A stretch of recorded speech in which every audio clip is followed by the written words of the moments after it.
What up, friends? Who's your daddy? What the fuck?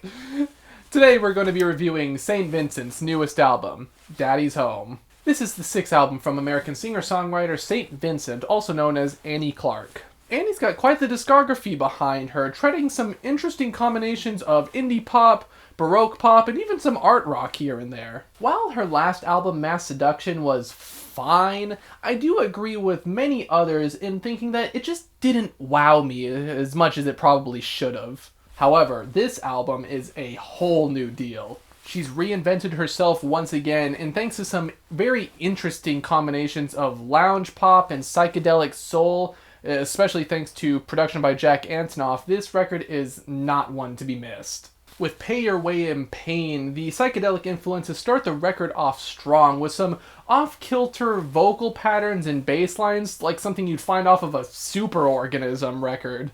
I just love how loose this track feels, like she just threw a bunch of shit at the wall and ended up painting the Mona Lisa. The vocals are such a highlight, especially when paired with that erratic guitar and weird filters that she puts on her voice. The lyrics perfectly fit this instrumental, basically describing how Annie just drunkenly stumbles through her day and how she's mistaken for a prostitute at a children's park. I really love the groove on Down and Out Downtown, and the soulful vocals from Annie really add to the sort of sultry vibes of the track. This has that smoky femme fatale vibe all over it. It has elements of soul, blues, soft rock, psychedelia. Like, what a combination of sounds. And that bass that's just kind of swimming under the sitar, like, this is great.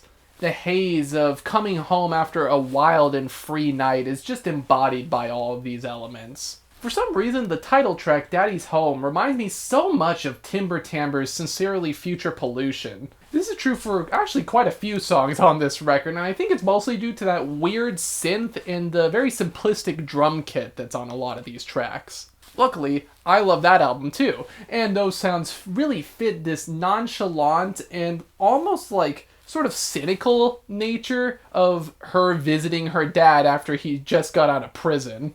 It really shows how troubled Annie was by her dad's lack of presence in her life, and how it really altered her life course. She expresses the dark humor of this entire scenario by visiting him in her Italian shoes while he's still wearing his green prison jumpsuit. There's total Pink Floyd vibes with Livin' the Dream, however I'm really not complaining because Annie makes this song uniquely her own, thanks to all those soft rock and psychedelic instrumentation.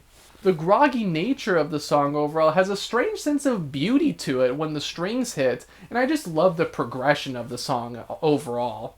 The lyrics about someone struggling with addiction, depression, and the like, and how they're just finally waking up after like kind of overdosing, it just adds such a haunting element to the track, and how the world just kind of beats people down where they feel like they have to even do this stuff to begin with. The hazy instrumentation continues with the melting of the sun, a track about sort of the abuse that many women find themselves facing in the entertainment industry. It's a track of kind of looking back at all of these past histories of women who were abused in the industry and kind of giving them a spotlight to have their voices be heard, even if it is unfortunately after their deaths. I also found it interesting how St. Vincent largely underscores her own traumas here, describing herself as a benzo queen and how she says she never cried. To tell the truth, I lied. In a way, I think she's acknowledging that she did not have it as bad as a lot of the people that she mentioned in this song. However, I also think it highlights the sort of problem in the industry where it basically has a lot of women comparing themselves to other women when all of their struggles deserve to be heard. And the background vocals also sort of complement this point, like everybody is just trying to sing together and bring these problems to light. The Laughing Man is a very intimate moment on the record, largely just pushing her self-deprecating humor to the wayside for a rare moment of vulnerability. Annie's kind of just disillusioned with the world and its ills and turns to alcohol to numb everything. I think the one-line chorus of "If life's a joke, then I'm dying laughing" describes this melancholic feeling extremely well. Her looking back at the innocence of youth also really rams this point home. It's simple, elegant, and somber all at once. Down is a dark track with vocals that are pretty unique to this album, with a sort of like Muse styling to things. It's a song about taking the power back from her abuser, no longer putting up with it, turning the other cheek. She's standing up for herself this time around. The groovy bass lines and synth really reinforce her confidence here, and it's also a nice change of pace compared to the lyrical content of the previous songs, which were largely self-deprecating. I also really love the sort of taunting cadence here. Annie is really aiming to come out on top of this scenario. Somebody Like Me is a really cool combination of a delicate acoustic guitar and a more driving beat. Super melodic vocals just float along the track and kind of sift between these somber synths and slide guitar. The folk angle is a really welcome one, and it establishes that emotional intimacy that you want from a song like this.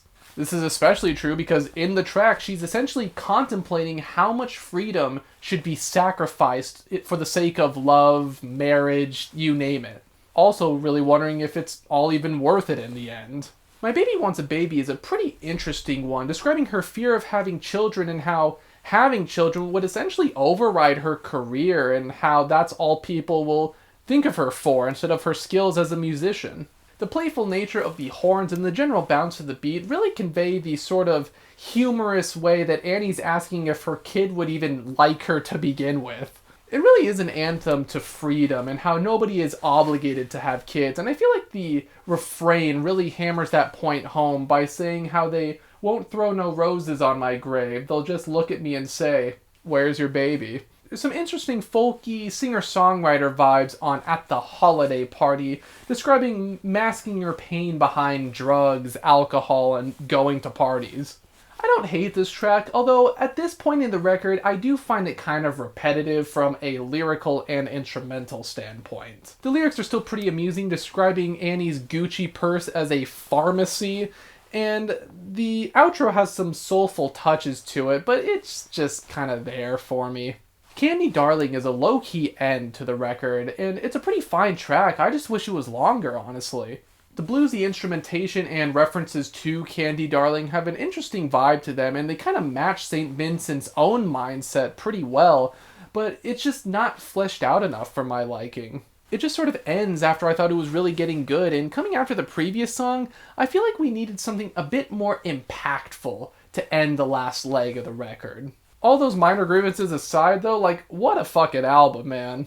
This is one that just grows on you more and more as you listen to it and explore its intricacies. Super lush instrumentation while also being very intimate. I really love how Annie balances this dark, self-deprecating humor with emotional moments of clarity.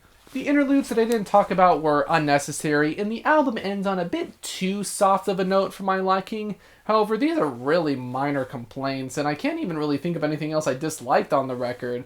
I guess some moments of experimentation can be a bit wonky, like on the title track, but I mean, it's not really that big of a deal, to be honest. I'm feeling a light 9 on this album. This was really good.